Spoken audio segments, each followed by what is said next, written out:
Sunod, eto, mga kababayan. Alam nyo ba na dumalo si Sara Duterte ng isang, kumbaga parang piyesta yata sa Cordillera, sa Ifugao? Merong inatinan si Sara Duterte, mga kababayan, na isang piyesta sa Cordillera, sa Ifugao.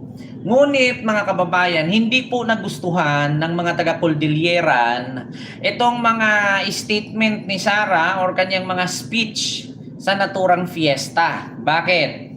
Ganito po yon, mga kababayan, basahin ko lang po ha. Hindi po nagustuhan ng mga taga-Cordillera at ideklara daw pong persona non grata si Sara sa Cordillera, sa Ifugao, bandang Ifugao. Mga kababayan, dapat daw si Sara ay ideklarang persona non grata. Bakit? Basahin ko lang ha. Ito po, nakalagay ha, mga kababayan. Sabi kasi ni Sara dito, lechon buhaya at saka lechong adobong aso. So ito ha, basahin niyo. Dito sa remark niya, mga kababayan, sa kanyang speech, sa naturang piyesta, ito, lechon buhaya. Nagpatutsyada si Vice President Sara Duterte nang bumisita siya sa Rambakan Festival sa Lamot, Ifugao. Rambakan Festival sa Lamot, Ifugao. Isa siyang festival or piyesta. Sa kaniyang talumpati, nagsalita ang bise tungkol sa posibleng pagbili ng bahay sa naturang bayan para makapaghanda ng pagkain sa mga susunod na piyesta. Parang hindi ko kaya ang adobo na aso dahil naawa ako sa kanila. Pero marami kami sa Davao City marunong maglitsyon ng buhaya, sabi ni Sara. Hindi daw kaya ni Sara ang adobong aso. So ibig sabihin, ito bang mga taga-Rambakan Festival ng Lamot, Ifugao, nag-adobo ba kayo ng aso dyan? Aso ba ang hinahanda ninyo? Hindi daw kaya ni Sara ang adobong aso dahil naaawa daw sila. Mga kababayan, kung kayo ay makahanap ng buhaya dito sa Cordillera, ay marami kami sa Davao City na marunong maglitsyo ng buhaya. Nako, sino kaya yung mga taga-Cordillerang buhaya? Dahil dyan, mga kababayan, marami daw buhaya sa Davao, inamin na ng gaga. Dahil dyan, mga kababayan, naglabas po ng pahayag or statement itong mga taga-Cordillera na kung saan ay nau-offend po ito, mga kababayan, dyan sa statement ni Sara na dapat daw ipersona non grata ang gaga. Bakit? Kasi daw, hinuhulog doon na hindi daw ni Sara kaya kumain ng adobong aso. So ano to? Kada festival ba dyan sa Rambakan Festival sa Ifugao ay aso ba ang hinahanda ninyo? Di ba bawal yan sa animal cruelty? Mga kababayan, bawal yan sa batas na magkatay ng aso. The Cordillera should declare Sara Duterte persona non grata. Ayan na, mga kababayan, Ito po, dapat daw ang Cordillera ay ideklara si Sarang persona non grata. Ayan na, mga kababayan, hindi masyadong makita. Ito po siya, pakita ko na lang sa inyo. Ayan, dapat daw si Sara ay ideklarang persona non grata dahil sa kanyang sinasabing nakakabastos sa mga Ifugao sa Cordilleran. When Sara Duterte joke in public about dog adobo, it may have landed as harmless banter to some. But jokes, especially from powerful figures, don't exist in a vacuum. They echo through layers of history, identity, and long-standing stereotypes. There is no denying that dog meat once appeared in a certain traditional practice in parts of northern Luzon, include among some Igorot peoples. These practices, however, we often ceremonial context, specific and far from the crude caricature implied by casual jokes. More importantly, they do not define entire regions, cultures, or peoples, whether Ilocano or Cordilleran. The problem with the dog adobo punchline is not the dish. It's the reduction. Ayan na. Ito na mga kababayan. Sinira ni Sara ang reputasyon ng mga taga-Cordillera na kapag kapiesta daw or festival sa kanila, nagkakatay ng aso, ginawang adobo. Sa Davao daw, nag-aadobo at naglilitsyon sila ng buwaya. Nako, nasisira ang Cordilleran culture nito.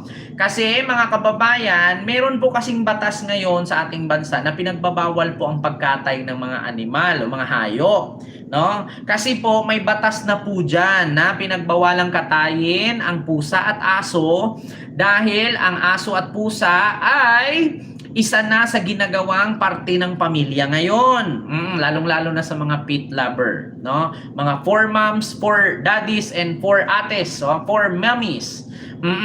So ang sabi dito, the problem with the dog adobo punchline is not the dish. So ito na. It's the reduction. It comprehenses diverse communities into a single outdated stereotype. One that has long been used to mock people from the north. Nako. In a country still grappling with regional and cultural bases. That kind of humor doesn't just miss the mark. It reinforced it. We also live in a while with an Animal Welfare Act of 1998 reflects as a broader societal shift.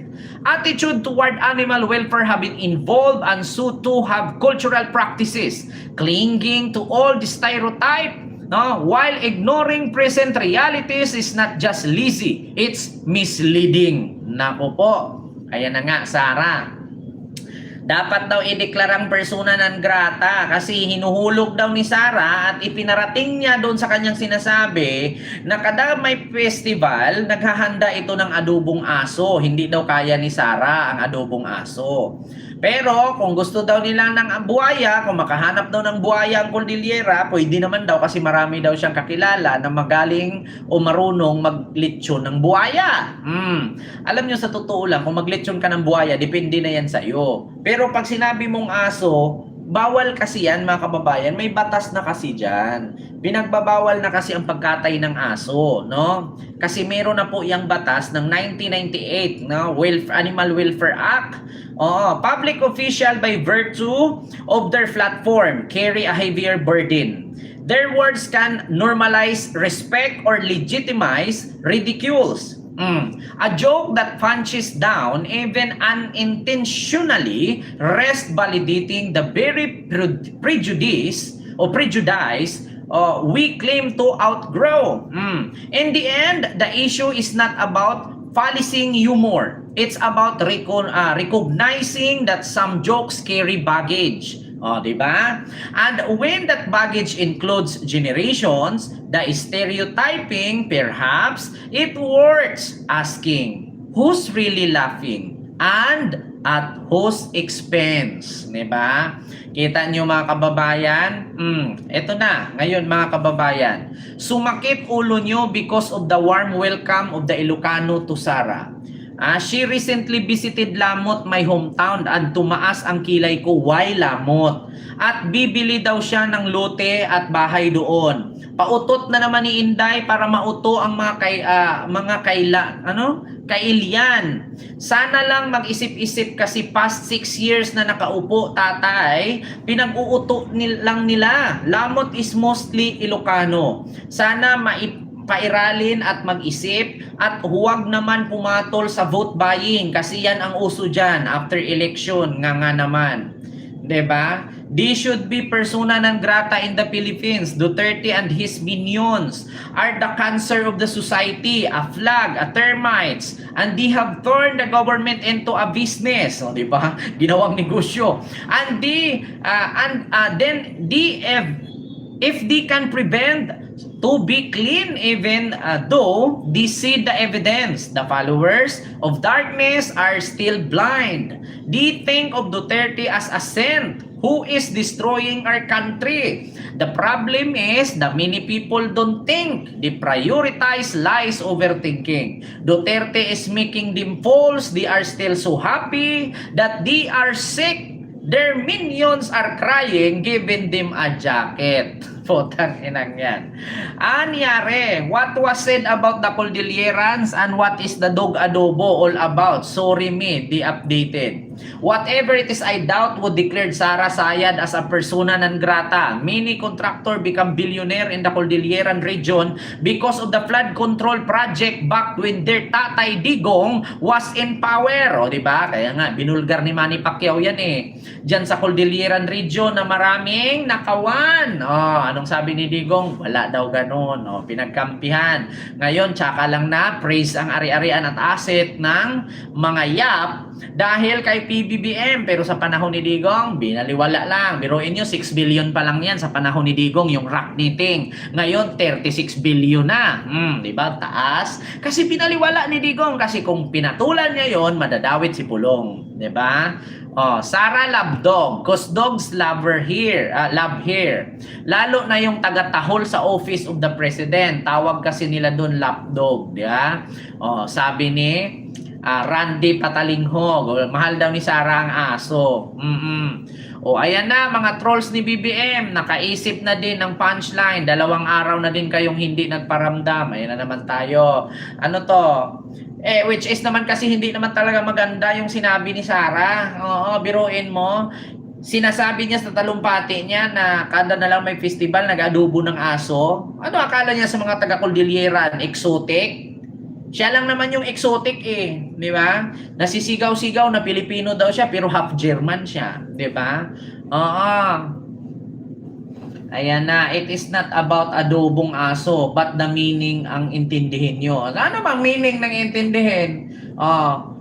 Ipamining ni Sara, may buhaya sa Cordilleran. Ipapalit yun. Sino ba ang mga buhaya dyan? Hindi ba yung makalyado lang din naman ng kapatid niyang si Pulong? So ano yan? Kinontra na ni Sara? Bakit? Kasi AXI-IS yun? Kagrupo ni Tulpo? Ayan na tayo eh. What's wrong now if somebody says dog adobo? Some people eat that at least once. O diba? Ito naman si Robert Arago. Ikaw lang naman kumain ng adobong aso, animal ka, wala kang kaawa-awa, magkatay ng aso, adubuhin. Diba? May nag-comment, Bisaya. Unsa di ay sayop sa iyaha, giingon na dili siya mukaon og adobo nga aso, kay maluoy siya. Nganong wala na nagakaon og iro ang mga Ilocano? Daghan na ba nimog kaartihan oy? Mura man kag giunsa, mura man kag kinsa. Sabi niya, ano daw mali sa sinasabi niya na hindi siya kakain ng adobong aso?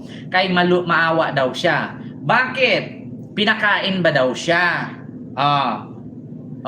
Daghana ba nimog kaartihan? Ang dami mo daw ng kaartihan, Sara. Pinakain ka ba daw? Ayaw daw niya ng adobong aso kay naaawa siya sa aso. Ang tanong, pinakain ba siya? Hindi naman siguro bobo ang mga taga-Cordilleran na alukin mo yung Vice President ng adobong aso. So anong akala mo sa mga taga-Cordilleran? Mga walang respeto? Nasasabihin mo ayaw mo kumain ng adobong aso. Ang tanong, inalok ka ba?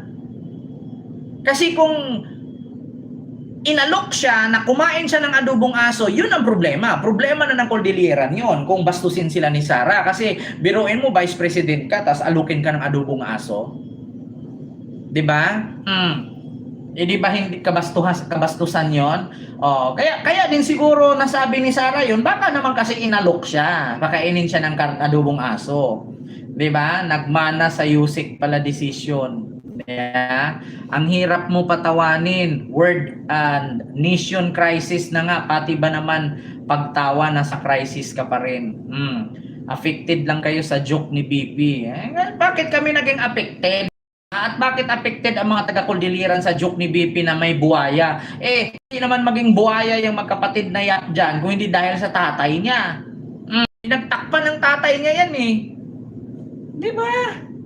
Yan kasi ang hirap nyo kasi kapag hindi suporta sa inyo, bibirahin nyo. Pero hindi nyo iniisip, mga kapatiran nyo yan. Nung panahon ng tatay nyo, mga kaalyado ng tatay mo yan. Yan ang mahirap kay Sara, mga kababayan. Kapag hindi siya suportahan, titirahin niya. Paparinggan niya, titirahin niya. Pero hindi niya iniisip na sabi niya, dito sa Cordillera, kung makita man kayo dito ng buhaya, sabihin niyo lang sa akin kasi may mga kilala ako sa amin sa Davao na marunong maglitsyon. Na buhaya. So pag sinabi natin Cordilleran, may buhaya, sino bang ipinaparatingan niya? Mga Yap, si Edvic Yap, sino pa yung isa? Yung Yap sa AXIS. Bakit? Di ba nung nakaw yan sa panahon ng tatay niya, ni minsan ba kalyado ba ni PBBM yan? Yung mga Yap? Parang hindi naman At umpisa naman magnakaw yan ng presidente ang tatay niya kasi di ba pinagtakpan ng tatay niya yan, binulgar na ni Manny Pacquiao yan. Yung rock meeting sa Baguio, 6 billion corruption yan. Sabi ni Digong, walang ganon. Sige, aminin mo. Kasi kung hindi mo sabihin sa amin yan, magpangalan ka ng ahensya, sabihin mo anong ahensya. Kasi kung hindi mo ilabas, sabihin ko sa mga butante at sa taong bayan na huwag kang iboto kasi sinungaling ka. Yan ang sabi ni Digong kay Manny Pacquiao. Ending, tignan nyo, si Sara ngayon bumaliktad. Tinira na niya ang mga buhaya sa Cordilleran region. Sino bang mga buhaya dyan? Yung mga Eric at Edvic Yap lang naman, no? Na tawag dito House Appropriation Budget Chair. Nung panahong presidente ang tatay niya. Kaya nga nakakuha si Pulong ng 51 billion dyan dahil kay Yap kay Congressman Yap. Kasi siya ang budget appropriation or appropriation budget chairman, 'di ba? Ng House of Representative. 'Di ba? Kaya nga nakakuha si Pulong ng 51 billion na project, nagkakahalaga ng 51 billion dahil kay Eric Yap, 'di ba?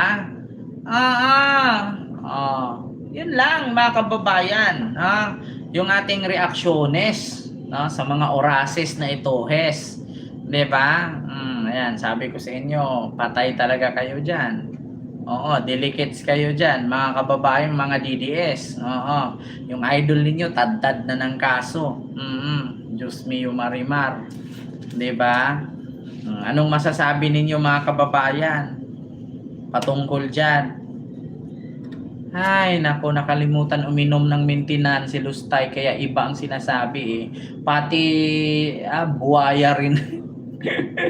'Di ba? Talagang interesado na talaga ang pangit gumanap. May samahan mo daw, dali puntahan niyo baka unahan pa kayo. Diyan kayong magaling, 'di ba? Ano daw?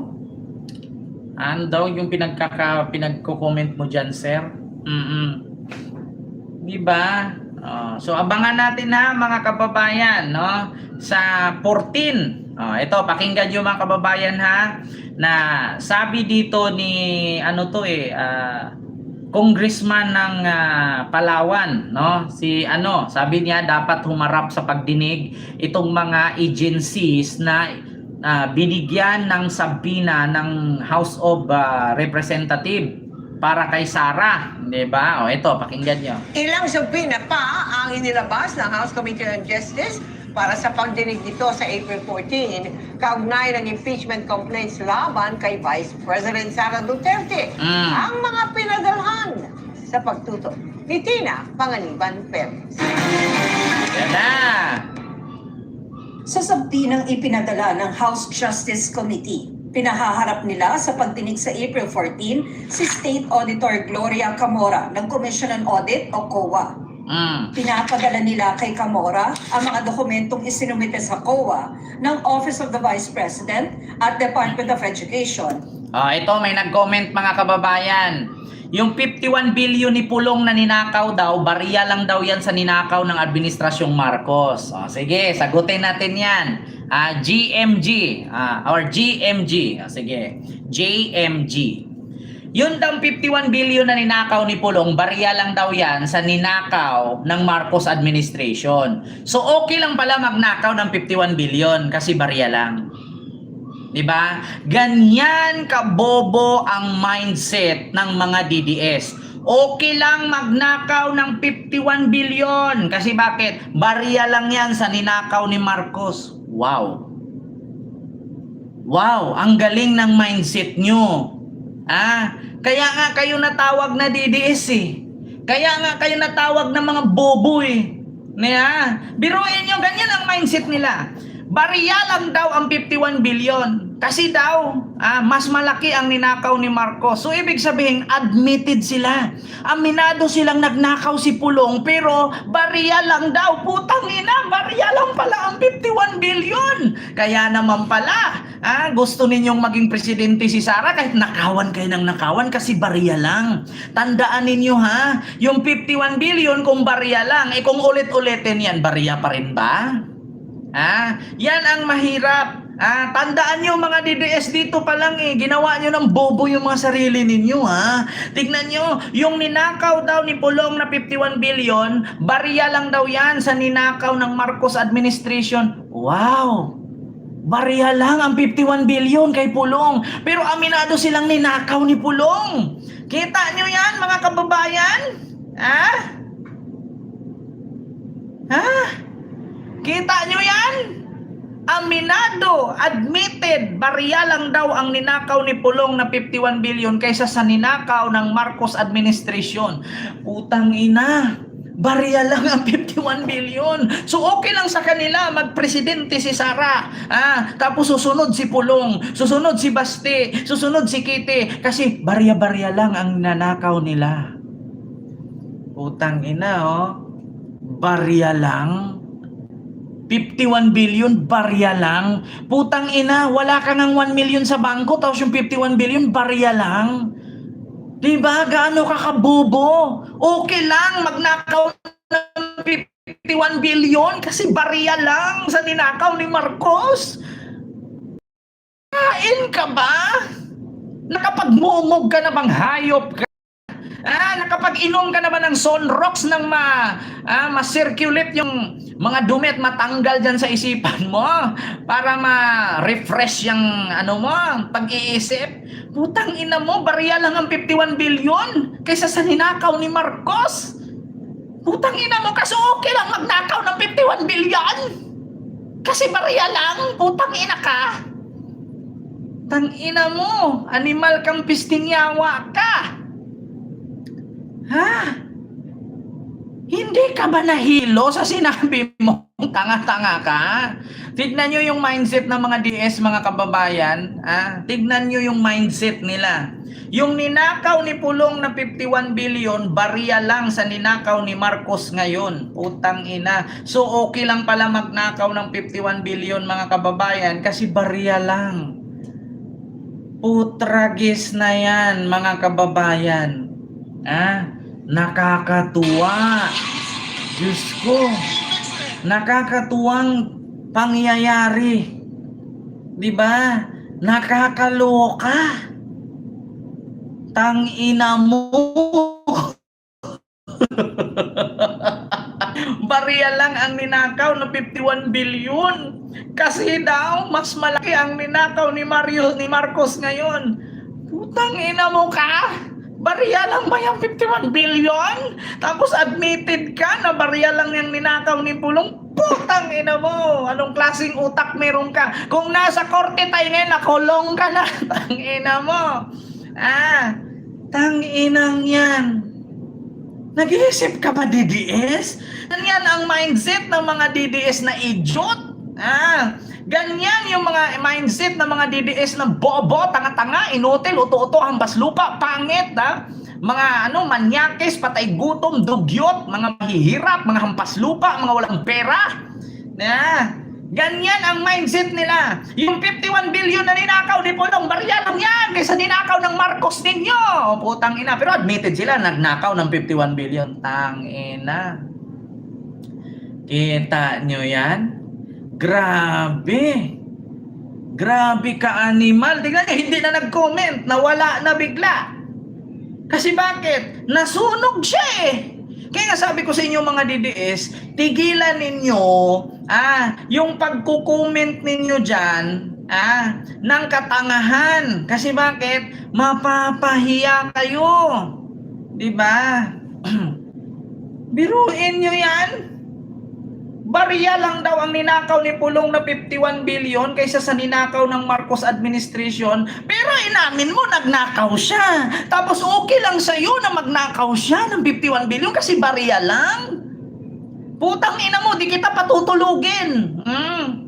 Hindi kita tatantanan, sagutin mo to, tangina mo, bumalik ka sa comment section kung nasaan ka na. Tangina mo, sagutin mo yan. Barya lang ang 51 billion, pero aminado kang nagnakaw siya, tapos iboto mo pa siya, tangina mo. Di ba? Diyos mio Marimar. Tanginang yan.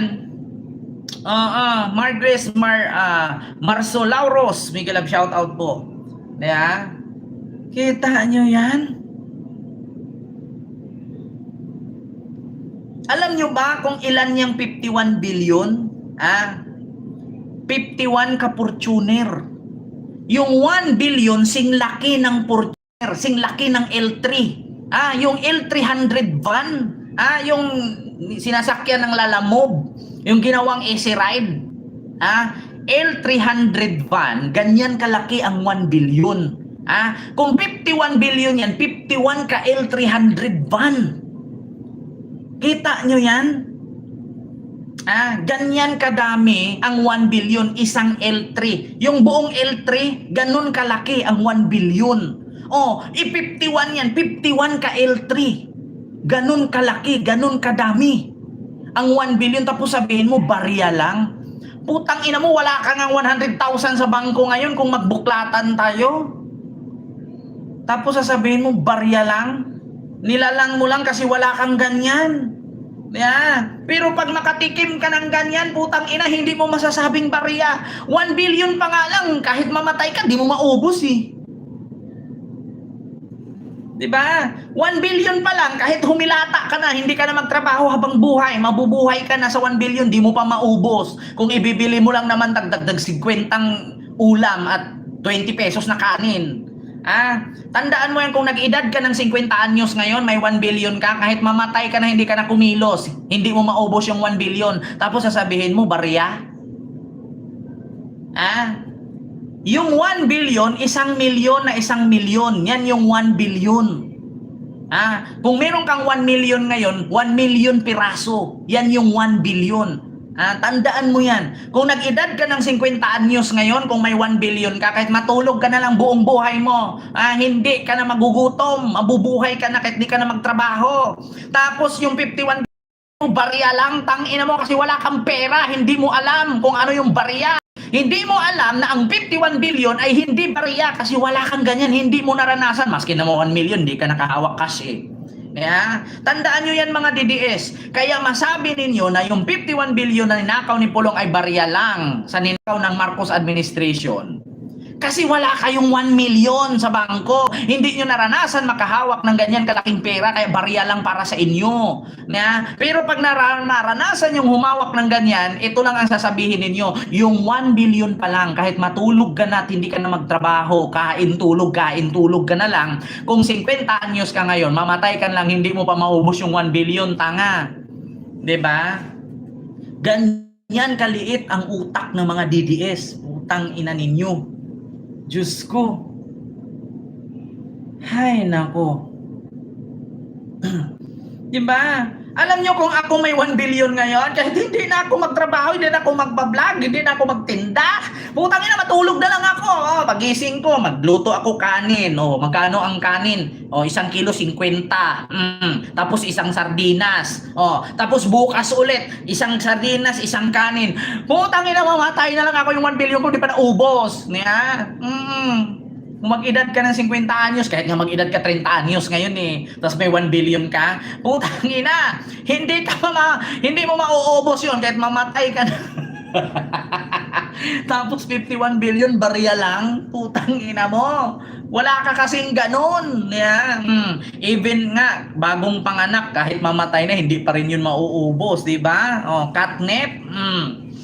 Ay, Diyos ko naman. It's okay for the public to steal, but we at the bottom will suffer. Totoo naman talaga, di ba? Mixed opinion. Sabi nga ng mga DDS, 18.13 trillion pesos Marcos administration utang.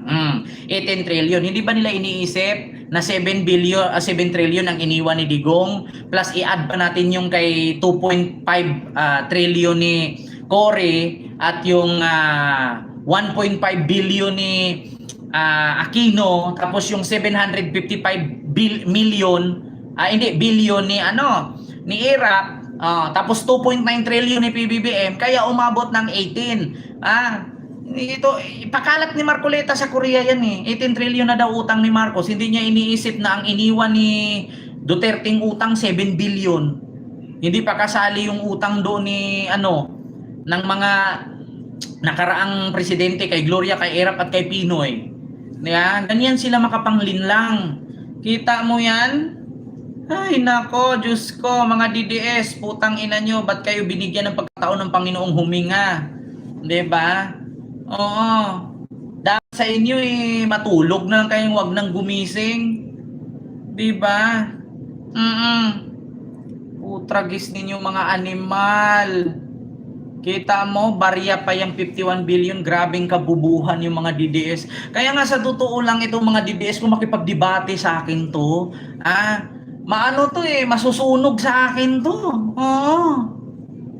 Masusunog sa akin to mga kababayan. Pag itong mga DDS makipagdebate, kahit si Sara makipagdebate sa akin, di mananalo sa akin yan, punyeta. Kung sumagot nga, diba?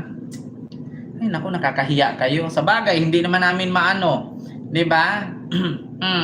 Hindi naman namin masisi yan kasi nga kung ano yung sinuportahan ninyo, ganun din kayo. Diba? Kung ano yung puno, siya yung bunga. Mga tanga-tanga, mga DDS na bobo. Diba? Ay nako, di ba? Maraming salamat po sa iyo dyan, sir. O sir ba o ma'am?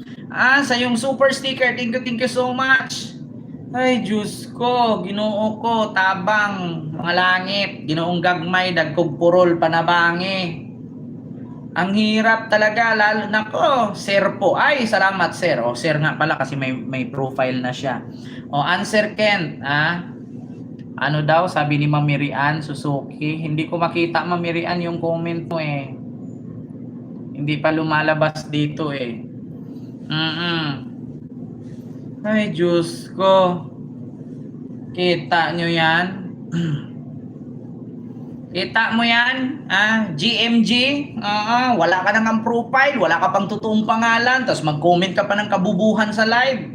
Wala. Diyos ko. Ang hirap sa mga DDS, no? Kaya hindi kayo mayaman, mga hayop kayo Kaya hindi kayo muunlad, hanggang inggit na lang kayo. Pag may makikita kay kapwa nyo Pilipinong makabili ng sports car, sabihin nyo agad, nakaw. Ay, putang ina, GMG, barya lang daw ang ninakaw ni Pulong kaysa sa ninakaw ni Marcos. O, sige, sabihin natin nagnakaw si Marcos. Pero masama pa rin yung nagnakaw ng 51 billion, putang ina. O, masama na yung si Marcos. Tapos, i-consider mo na, barya lang yung kay Pulong. Bakit? Kasi mas malaki yung ninakaw ni Marcos. Pero accepted mo na kahit barya, okay lang magnakaw siya. Tangina mo! Bobo ka! Anak ka ni Jesus. Jesus Mariusep, pamangkin ni Duterte. Tsahin mo si Sara, isang tanga, inutil. Putang ina ninyong lahat, mga DDS. Oh my goodness. Mga tanga. Ay nako. Jesus ko, Ginoo, bakit kaya may mga ganyang Pilipino pang nabuhay sa Pilipinas? Kaya yung ating bansa hindi umuunlad Kasi bukod na sa may mga korap na opisyales, may mga bobo din na mga Pilipino. Diyos ko, hindi ko naman nilalahat. DDS lang naman yung ganun. Diba? Ay, nako. So yun lang mga kababayan, yung ating pag-uusapan sa mga oras na ito, no? Nako po, kawawa ang Pilipinas kapag kasi Sara ang maging presidente kasi yung mga supporter niya, mga bobo. Ay, Diyos ko.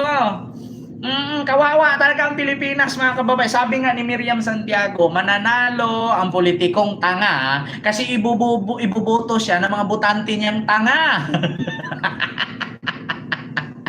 Di ba? Mananalo talaga ang politikong tanga kung ang boboto sa kanya ay mga botanteng tanga. Bakit? Saan ka nakakita ng matalino boboto sa tanga? Di ba? Kung marami-rami ang tanga, alam nyo na. Hindi nyo pa ba naramdaman yan ngayon? Walang ginawa si Sara bilang vice president, tapos ibuboto nyo pa pagka-president? Ano kayo naglugaw or naggisa sa sarili ninyong kata, sa sarili ninyong mantika? Ano kayo, taba ng baboy? Ha? Na igigisa ka sa sarili mo? Diyos ko. So, yun lang mga kababayan. So, yun lang mga kababayan. Ito, sabi ni Cha. Oo, sadly for me, a Cordilleran, it was said that it was a joke because of Eric Yap, who is not really a Cordilleran, di ba? Kaya nga, di ba, nagjo-joke-joke si Sara noon kung meron bang mga buhaya sa Cordillera. Yung pinaparinggan niya, si Eric Yap, si Edvic Yap, hindi niya iniisip, hindi naman mga Cordilleran yan, mga Chinese yan eh. Ang mga Cordilleran is mga Ilocano, mga Ifugao. Oo, saan ka nakakita ng apelidong Yap naging Cordilleran? 'Di ba? Mga Chinese 'yan eh. So 'yun lang mga kababayan. Maraming salamat po.